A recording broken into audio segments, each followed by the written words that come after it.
Good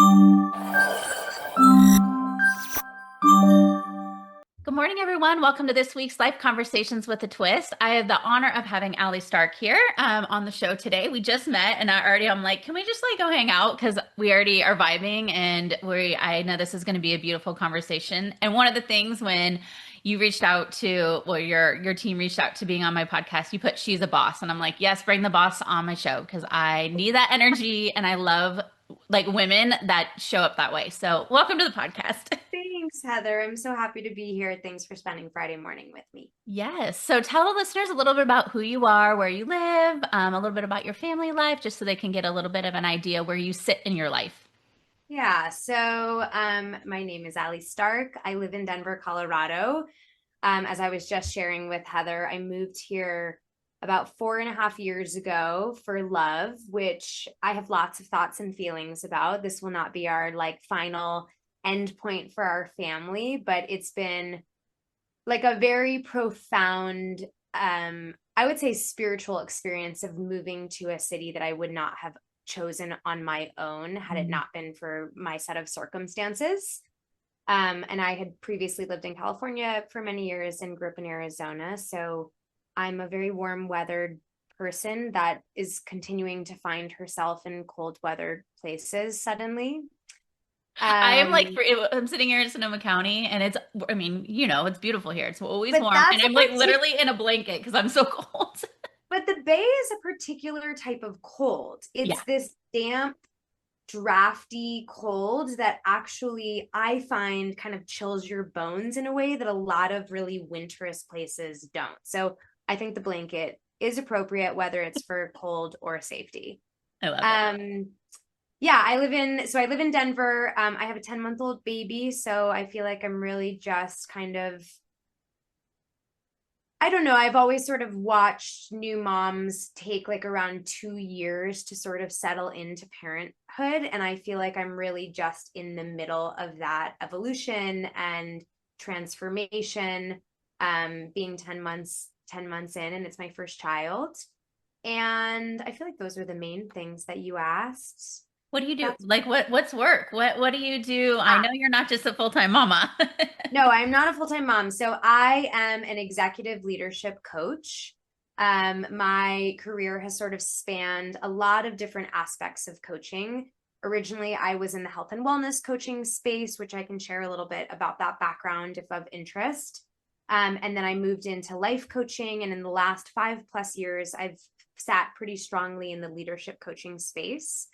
And I have two avenues for the work that I do. One is a boutique one-on-one leadership coaching business called Allie Stark Wellness. I have a small team of 5 coaches that work for me and underneath my umbrella. I predominantly work with seasoned female creative founders and leaders who are building and scaling heartful and aligned businesses. And really, just because I think that's where I'm of greatest service, it's the most kind of mirrored to who I am in the world. I work with some just amazing, badass women. And then I also have an online leadership platform that's called Noria. And we have 2 offerings. We do B2B leadership facilitation and in-house transformative work with companies and small organizations. And we also have a global female founder and leader network where people can join for a year-long membership and really be walked through this very depthful transformation process. Yeah, so that's a little bit about where my work is right now. So no, I'm not a full-time mama, and I'm, still figuring out how to balance all of those hats. I just, my assumption is you never really figure it out, and you're always adapting to a new pie chart of what the percentages look like.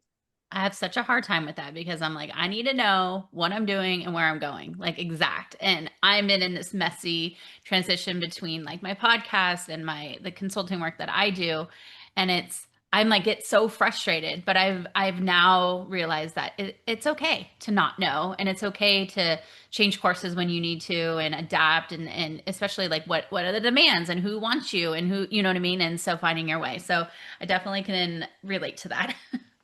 Yeah, and it's interesting, Heather. I have just been doing a little bit of writing and research on this in this moment because I think that we're in like a very specific collective moment where time is moving really fast. Technology is moving really fast.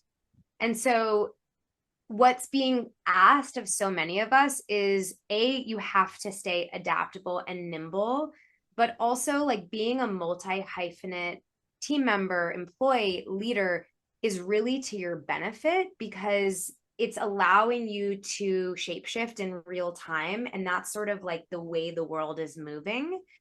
And Bruce Feiler, who's written a few books, one that I just like really love. It's maybe 5 years old at this point. It's called Life is in the Transitions, and he's coming out with I think he's coming out with a new book like this season that's about ritual and how returning to ritual is what's going to help save the planet. But anyway, the whole concept of life is in the transitions is basically that research shows that 40 to 50 years of every adult's life is spent in a transitional state. Mm. And our lives are becoming increasingly more nonlinear. And so the more you can sit in that messy middle and the gray zone and the uncertainty, the more upper hand you have, just like out in your leadership. I don't really know a better way to say it. And I think that what was sold and told to us by like our parents' generation was this much more linear pathway, and it's just not our lived reality. And so there's a lot of unlearning and deconditioning that I think is taking place right now about like, how do you sit with an enormous amount of uncertainty, a changing climate, crisis of culture? I mean, I could go lots of ways, but I'll pause here. No, I love it. I mean, it's so true. And the more and more I'm reading about that, it's so true. I want to know, like, how did you get into this work? Like, did you, it's like no one wakes up. I think when we were children, we were like, we're going to be teachers or we're going to be doctors or you know what I mean? And now this whole like leadership and coaching and consulting world has really like blown up. And I really think that it's blown up a lot since COVID too. But I'm curious, like, how you got involved in it. What was your like kind of journey through to where you are today? Yeah, so it's been a long winding path that I really do feel like this work very much chose me versus me choosing this work. I mean, let me give myself a bit more credit. I think that it's actually both an equitable amount. But um, so growing up, I was a very sensitive kid. If you know anything of like the HSP classification, a highly sensitive person, I don't feel like that research was out at that time, but I very much would have fallen into that. And now as an adult, the classification I would put myself in is a highly sensitive person who's high stimulation seeking. And those are like at odds with one another at all times because like I love novelty and new experiences. I'm a very curious person. Anyway, I was a very sensitive kid. I had like a pretty avant-garde mom for, kind of growing up in the 80s. And so I was exposed to a lot of holistic health practices from a really young age and also therapy from a young age, which now is much more the norm. And I was exposed to yoga when I was like 10, 11, 12. And really, I mean, of course, I didn't know this at that age, but I think that it regulated my nervous system. And so I just like totally got hooked. And I have I've grown out of it a little bit, but like a little bit of a low level addictive personality. And so I just like took hundreds and thousands of classes when I was in high school, and I got certified to teach when I was 16. And then I I have a taught. funny story about yoga real Yeah, quick. My yeah, daughter, please. she's like, oh, I'm like, what did you do in PE? And she's in high school. And she's like, we did yoga today. And she's like, it was weird. I'm like, well, also like that is not the environment you should do yoga in with like Yeah, a yeah, yeah, bunch of of course. teenagers. I'm like, you need to be like in a smaller group. I'm like, I'll take you to a real yoga class, but like that is not what yoga is But about. it's amazing that that's like Yeah. becoming a part of, that there's mindfulness practices in Mhm. school and they're teaching social emotional learning. And I mean, God, if we could have replaced half of our algebra classes with like how to regulate your nervous system, how to have hard conversations, we would all be so much more equipped in our adult lives. So true. So I think that that's awesome. So funny though. I was like, it literally was like yesterday's conversation. Yeah. I'm still like getting into yoga. I mean, every time I do it, I'm like, yes, I just need to like figure out how to like bring that into more of my weekly routines. But yes. For whatever it's worth, Heather, I no longer do the yoga. I kind of burnt myself out on the yoga thing, but So you became a teacher at 16. so I became, well, Wow. what was kind of amazing is there was these two teachers that they were a married couple, which it's funny because when I look back on it, they were probably my age when they kind of came to me and were like, you seem like you love this. Come to a training. We would love, they gave me like, I got certified to teach yoga for like $800. I mean, it was crazy. Yeah. And I was probably 25 years younger than everyone else in that room, which I think for a long time was sort of like the spaces that I exist within. So when I was in college, I studied fine arts in undergrad and I taught yoga. And then I moved to San Francisco and I got a graphic design job and I totally hated it. I just felt like my soul was leaving my body. And at that time, I was dealing with a lot of chronic autoimmune conditions that I was just really struggling to get proper diagnoses and just the support I needed through Western medicine, which is at this point, I think it's a really like normal story, especially for high achieving women.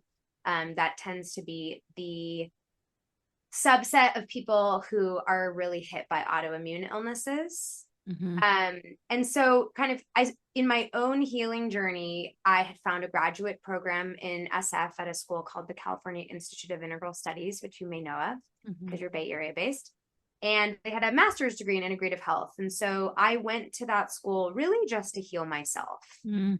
But it had a health coach certification that was built into it. And this was almost 20 years ago. So it was really like before its time in a lot of ways. And that is what set me off on the path and the trajectory. And then I have had the good fortune of being always like, I don't actually give myself the credit in this. I just think there's like something mystical about my own journey. I'm always like 5 to 10 years ahead of when something becomes a thing. Hmm. And it's funny because so many of the women that I work with now, like I just identify them as women of the future. Like they are bringing in ideas and thoughts and patterns that like the world's not quite ready for.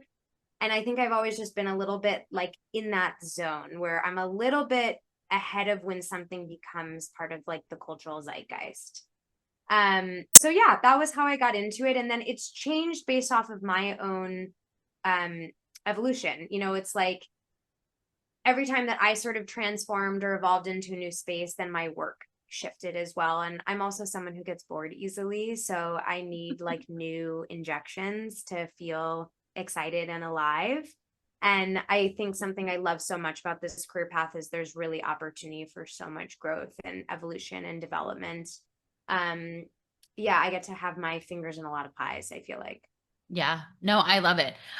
One of the things in your bio that you got to work with some really, I feel like impressive companies. GoPro and some of the, some larger companies that most people like, how do you even get into the door as a coach to Yeah, these that's a big, great massive question. companies? And I'm only thinking this because as I'm like building my consulting business, I feel like the bubble of the world is like this big. And then I go on travel and get on a plane and I'm like, "Oh my God, the world is like so massive." But there's so many great opportunities with these like bigger companies or, powerful leaders and women. Like how do you even get into the door with those types of companies? Yeah, it's a really thoughtful question, and I'll just be a bit messy in my response. Um, because it's shifted in the years. So when I was living in the Bay, I had a lot more exposure to these like the Googles, the Mm. GoPros, the Airbnbs, etc. And it was all like the opportunity always came from someone who I knew Mm. introduced me because there was a need. That was like, that has all, and I am the strongest believer in the best type of marketing that you can do is word of mouth marketing, which basically is like slow, sustainable growth based off of reciprocal relationships. Um, Exactly what I teach my clients about. yeah, I just, and also it matters so deeply to me that like I'm not in transactional relationships. And so I just find that when you really devote yourself in generosity and reciprocity to people, good stuff comes back around. And I also, I turned 40 in a couple of months. And, I think as I get older, the more I just like sink my teeth into like good things take time. Like it Yeah. just, you're not supposed to get everything that you want all at once. Like, what's the fun in that? So anyway, a lot of that was from word of mouth. And it's hard to work with those types of companies. Like it's both exciting, you can do really, really meaningful work, and you're also having to work through quite a bit of red tape and Mm-hmm. bureaucracy to like get those gigs, which I feel like this comes off almost immediately. Like I'm really bad with bureaucracy. And so I find that the sales cycle for something like that can be like months to a year. Mm-hmm. And I have grown to really love working with small to mid-sized companies. Like I really find a sweet spot in the 15 to 100-person company for a multitude of reasons. Like oftentimes the ones that I'm working for are female founded, which I love, but you're also like you're getting to work with a company when they still have this secret sauce. They're Mm-hmm. scrappy, there's a grit to them. It hasn't grown so much where there is this like just these like pillars that kind of come into place that where a lot of unlearning has to happen, which is way harder to undo. Gosh, it's so true. Yeah, so I really at this point like love working with smaller organizations. And if I'm working with a big company, I want to work with a team within the company and not the company at large, which is normally what happens anyway. Mm-hmm. Um, but yeah, I think a lot of it's like word of mouth. And then as you grow into that space, finding authentic ways to market and Mm-hmm. pitch yourself. And that looks really different for everyone. Like I always say, like, I'm just not an Instagram girly, all the respect for You're all not of even on Instagram, huh? I'm on it, but I don't do anything, and also I will say, I know that that has impacts in some way, shape, or form to probably the growth of my business, but it has exponential impact on my well-being Mm-hmm. and my regulation of my nervous system and prioritizing presence and time and space with people that I love. And that matters to me. And I also want to say those are not mutually exclusive. Like you can have a strong social media following and have all of those things. I just haven't ever figured out how that works Mm-hmm. for me. Like I don't take pictures. I mean, I have a baby and you'd be like, where's the photos of your baby? Because I don't take them. My husband takes all of them. So I'm the anyway, opposite. I'm always like, can someone take a photo of me and my kids? Like, why am I always the one taking yeah. photos? But I find it very hard because I try and show up a little bit more on social media, and I'm really great about like doing a reel and like being authentic and talk about whatever's on my mind at the time. But if I'm like with somebody or like involved in an experience, like I'm really there, I'm really present. And that's one of the things that like I really strive on. If I'm having a coffee meeting with you, I'm not going to be on my phone. I'm not going to be like, you are my priority for the next hour, like no, there's no other distractions. And so I think that's like what's so powerful about like relationships and being authentic and it's so important.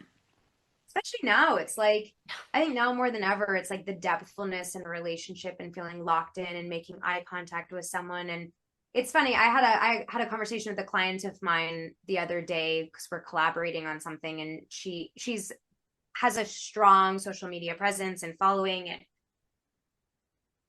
she was like, Allie, like part of what I liked about you is like you have a low footprint online, which just made me think that like how you spend your time is doing the work Mm, that you are teaching. And again, I don't want to say this is not a black and white response. Like there's amazing coaches and leaders and transformative, educators that have strong followings. And I have a lot of respect and maybe even like a little bit of,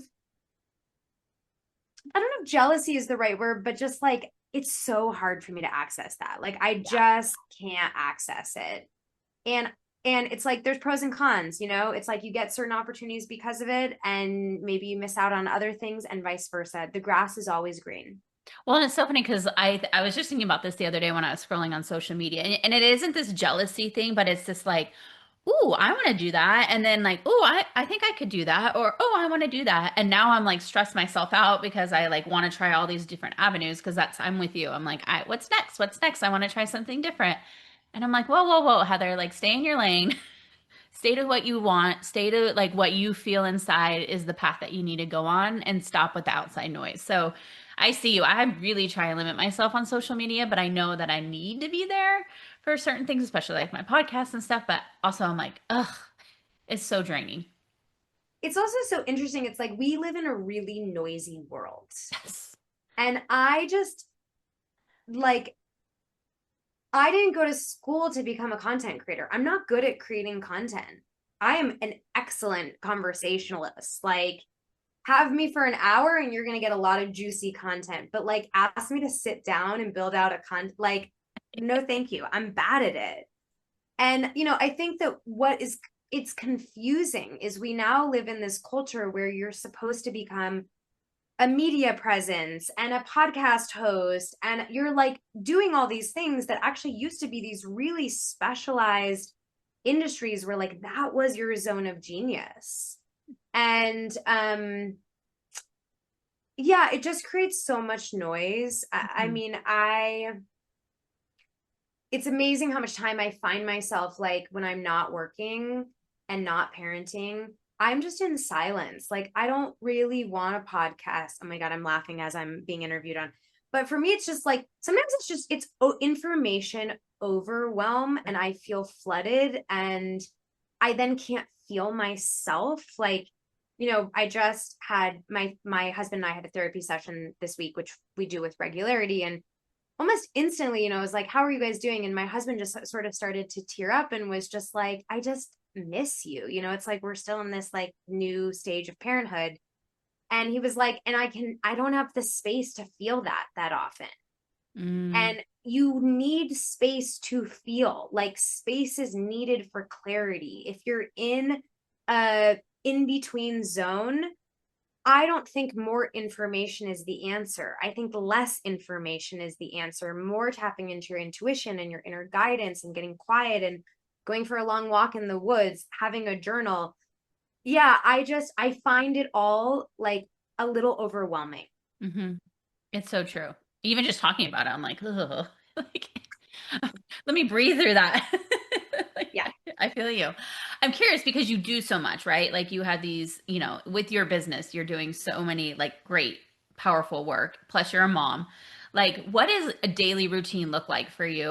Or like what kind of practices and stuff do you do in your normal day life to really stay grounded? Because that's one thing that I'm trying to like find for myself is like, Everyone is trying to find yes, that. that's very true. So I'm curious on like what kind of things you do and what has worked for you.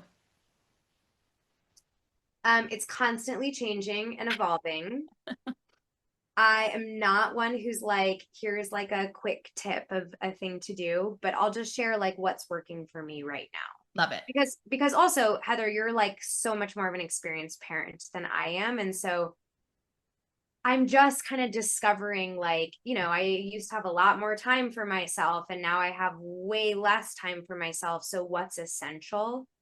Um, I did two things, one consciously, one unconsciously recently that has been really helpful. One is I took email off of my phone. Ooh. That was the conscious thing. And I made it like almost impossible for me to like re-download the like I changed all my passwords so I'd have to go through like I made it real hard for myself because I was just finding like I checked my email first thing in the morning. I that is like a form of technology I'm addicted to, right? So I would say that I now probably check my email 30% less than I did. Mm. That was a conscious choice. Unconsciously, something happened maybe in an update on my phone where it now I don't have notifications on my phone, but I would of course have like text message notifications or nothing is notified when I get a text, when I get a phone call. I mean, there's like a little bit from an emergency standpoint that I feel like is slightly, I should maybe figure that out with child. But all of that has just kind of brought the noise down. So those are some things that I do. Just like lots of, I'm like a walker, you know, it's like going out, walking, being outside in nature. And as long as I get 2 times of like real exercise a week, I have found I would love for it to be more. It's not really in the reality of our world, like my ecosystem with my husband right now. I could probably swing 3. It just depends, you know, but it's like, as long as I get 2, and I am like, I love to sleep. It's my most favorite thing ever. I prioritize sleep. I am in bed most nights at like 8:39. And if I sleep well, everything is fine. Yeah. Like I can handle anything when I am sleeping. I'm trying to think if there's anything, you know, and then I think that it's like, there's the accumulation, which I think is so important, of like 25, 30 years of therapy, personal development work, etc., where I have an enormous amount of tools to have a generally regulated nervous system. But I've worked my ass off for that. That's not like I drink a green juice in the morning and I feel good for the rest of the day. That is like, I am regularly paying attention to like, how does my body feel when I'm around that person? I'm really strict with my schedule. You know, like I would rather make less money and only see a certain amount of clients so that I don't feel overwhelmed. So good. So all of those are just like, yeah, little things that have taken me like a lot of time to learn. And I feel like if I were to say like my 3 key things, it would be like less chatter on my phone. That actually feels huge. Prioritizing my sleep, and being really thoughtful about my schedule, which I have the freedom to choose what it looks like, which I'm very privileged in that as well. So good. The email thing is really interesting for me because I came from events. I've been doing events for 25 years and it's always constant, right? Like you had to be on your phone because if there was an emergency, and like I was so prone to having to check my phone. And now that my business is kind of on a like, like a stop right now because I'm like rebranding it and redoing it, and my other business is super slow. I'm like, why do I find the need to have to check my email every 5 seconds? Why? Like you literally just told me, I'm like, I don't understand. Like if I did it morning and afternoon and maybe evening just to like feel good about it, what am I going to miss? Nothing. It's like compulsive though. That's how it's set up. Like there are 2 forms of technology I'm addicted to, maybe 3. Email, text messaging, and then like I love to, you know, we actually don't have a TV in our house, which sounds noble. And let me just tell you how it's so not, because we put our laptops in bed with us and watch on our screen. Like that's even worse. Yeah. You know, so it's like, that is how it is set up. And yeah, you have to work really hard to undo that. And you're in a moment, you haven't shared much with me at all, but just hearing like, obviously you're in a transition. Deep work is the greatest gift that you can give to yourself in transition. You need like long periods of time and space to map stuff out and write it and put it on a whiteboard, whatever that process looks like for you. And email or texting or whatever that like bleeps in your ear is the like number one thing that's gonna not allow you to do that. So true. Friends, I have such an exciting product that I need to share with you. Are you someone who hates washing their face at night? Yep, that's me. For years, I never wanted to wash my face. And finally, I found a product that actually gets me excited to wash my face every night, and that is Clear Stem. I have tried so many products over the years to find the one that I truly love, the one that makes my skin glow, the one that makes me feel good when I wash it, and the one that gets me excited to want to wash my face. I discovered Clear Stem through another podcaster, and I was like, I got to give this a try. I instantly became obsessed. Some of my favorite products are the hydrating cleanser, which I use every night. It smells delicious. It makes my skin feel so great. Once a week, I use their Vita Scrub, which is an exfoliating cleanser, and that just has these little micro beads in it that just make your face feel so beautiful. I can just feel them get into my pores and really give my face this huge glow. And then one of my other favorite products is the Hydra Berry mask. And once you wash your face, you put a layer of this on your skin and you go to sleep and you wake up and your face feels like butter. I get so many compliments on my skin now. I don't get a lot of breakouts anymore. My face feels like nice and hydrated and bright, and it's all because of the Clear Stem product. What I love about them is that their products are all clean. They're good for your skin, they're good for your body, and they have so many different product lines based on the type of skin you have. So go down in the show notes, click on the link. I'm giving 15% off to anybody who uses my code, and I promise you, once you try this, you are going to be obsessed just as much I am. So again, go down to the show notes, click on the link, receive 15% off, and give Clear Stem a try. I promise you will not regret it. I'm curious. Okay, let's go into the leadership work that you're doing now. What is the work? Like, what is that? If I were to like sign up with you, what does that look like? And then I have another question after that. Yeah. So I always like to tell people working with me is like very non-linear. I do not have a one size fits all. I do have a framework, which I think is helpful, but it looks really different. And the framework is unlearn, awaken, and align. So unlearning is old patterns, beliefs, conditioning, just all of the things that kind of hold you back from your truest self. Awakening is the creative process, throwing spaghetti on the wall, finding what sticks, finding what makes you feel the most alive. And then the alignment piece is strategy. Now, if I'm in someone who's maybe working through a pivot, such as you, that's going to look a really particular way because we're really doing a lot of throwing spaghetti on the wall. What sticks, what doesn't stick, what do you want to do? And then we can go into the strategy of like branding, a photo shoot, developing your leadership skills, finding your team.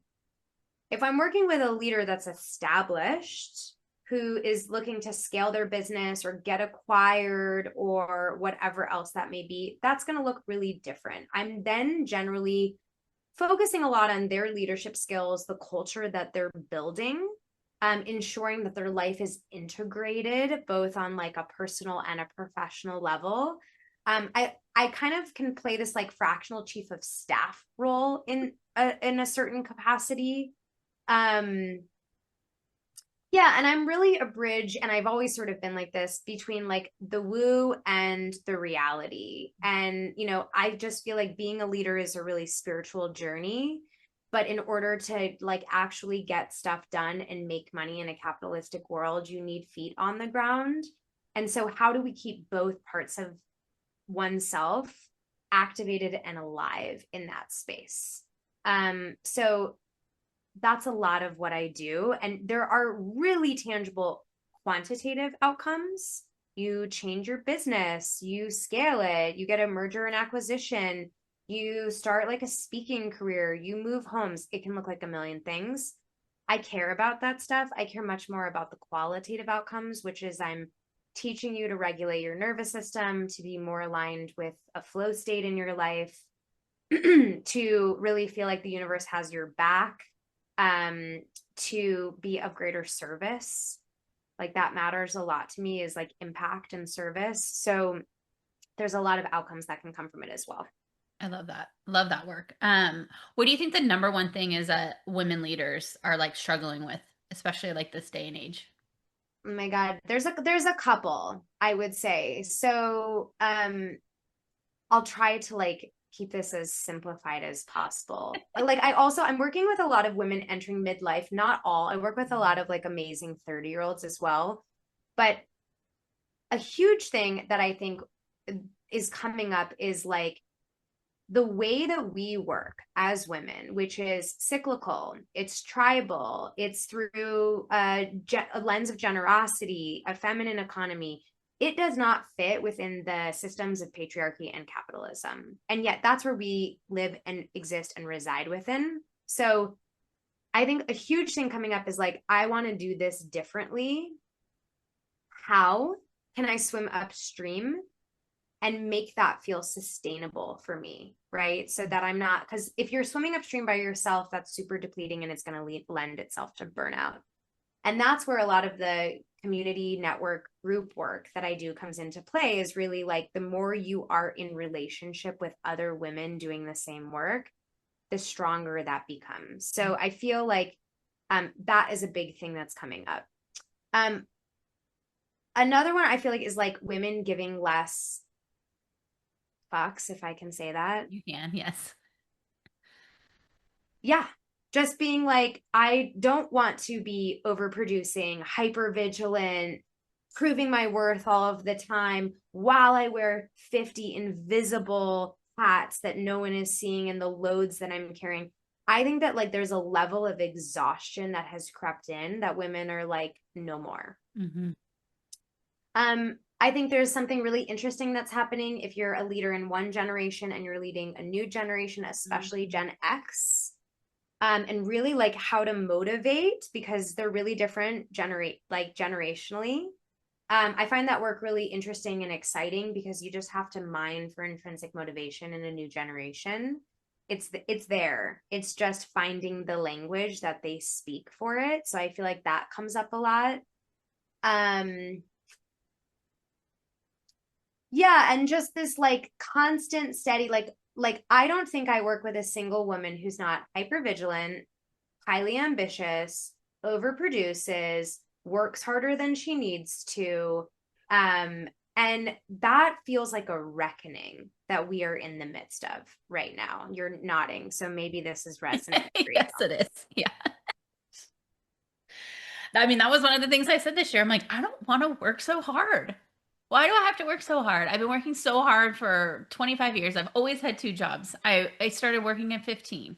Like, I just don't want to work hard anymore. But unfortunately, I have to because my husband had back surgery. He's been out for 2 years. So I am the financial support. So I have to figure it out. And I'm like, I just don't want to be there anymore. And And like it's that's like literally okay. killing me. You know what I mean? Like, I'm like, I just don't want to work hard. I want to find my zone of genius. I want to give what I can give to the world and be inspiring and love the work that I do, but I don't want to work hard anymore. And I'm And like, slowly like coming out of that.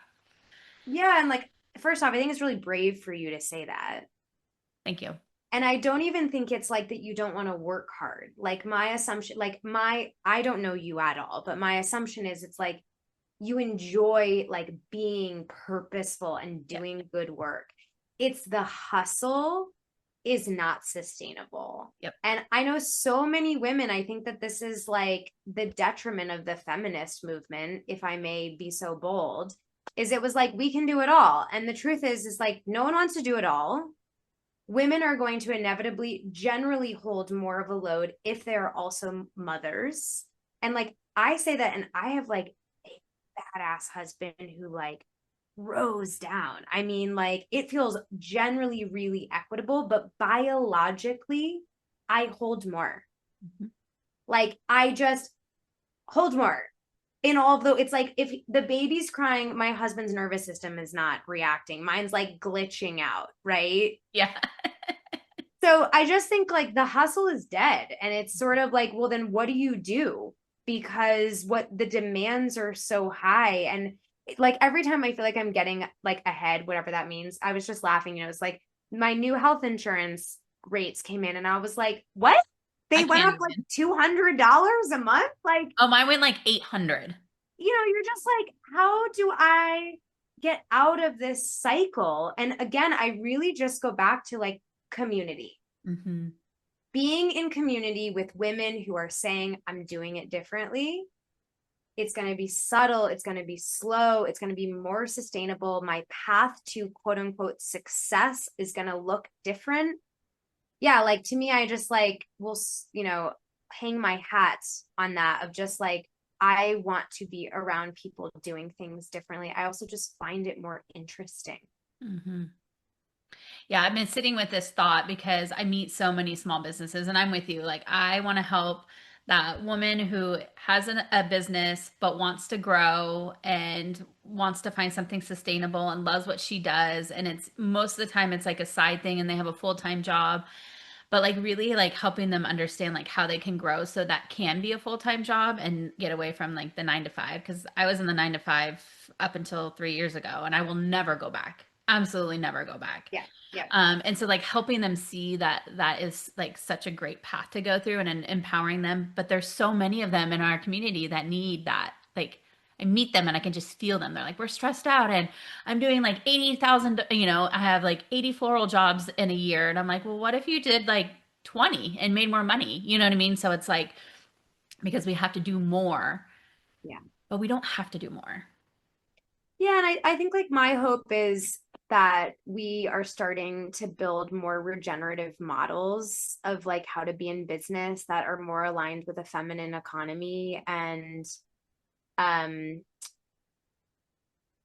which I can speak about. I feel like we probably don't have enough time for that, but just like that are really rooted in feminine principles. And I just also, I've watched myself kind of like as I've gotten older and my ego has sort of fallen away. Like in the past, I really wanted like the stage and the spotlight and and as I've grown older, I'm like, oh my God, please let me co-facilitate this thing with one or two other people. I don't want to hold it all. And it's better when there's more of us. Mm-hmm. And I just think like there's enough to go around. How can we share? How can we support one another? How can we gift each other more business, make meaningful introductions without expecting anything in return? And like not overgiving, because women do that as well. It's like be thoughtful in your generosity. But yeah, I just like want to be able to like allow there to be so much like flow in my exchanges and hold less tightly. It's just more load. Why would I do that to myself? Mm-hmm. Yeah. Ugh. I love this conversation. I feel like I could talk to you forever. Do you have, out of all the leaders and all the women that, or it doesn't, I mean, it sounds like you mostly work with women, but is there like one story that stands out of like a woman that was in such a hard spot in life and how she got out of that and is like killing it? And I'm sure you have multiple. I have multiple. I also, why I'm pausing is like, okay, so if we were to play a trivia game and you were like, tell me your favorite song and artist, like my brain does not work like that, where I'm like, so what I'm actually going through is like, okay, who's currently in my roster of clients that I want to talk about? Hold on. Well, let me tell you about some a client that feels really alive right now for me.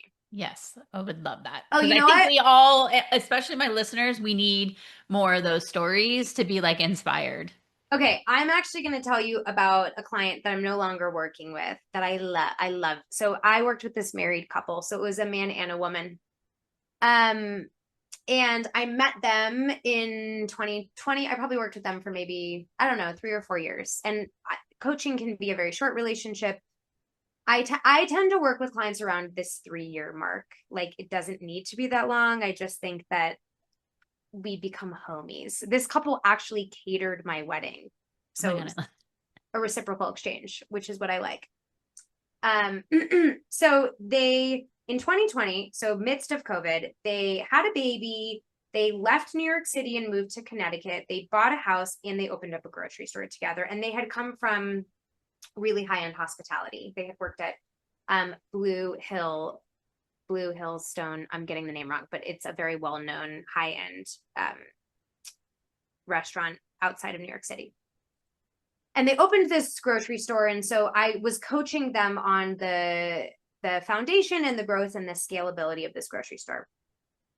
And like they did what I would never recommend to any client, which is like blow up every single bucket of your life at once. It just brings you to your knees. I really like, sometimes that just happens. You don't have a choice.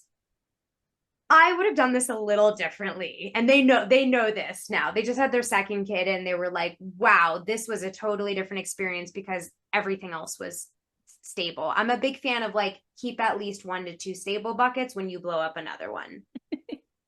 So anyway, they, they really built this like rad grocery store that was very holistic and integrative and sustainable, like regenerative, sustainability forward, etc. And they built it in a market that like needed a lot of education. Like it wasn't like a San Francisco where people, you know, want to go get their perfect farmers market groceries.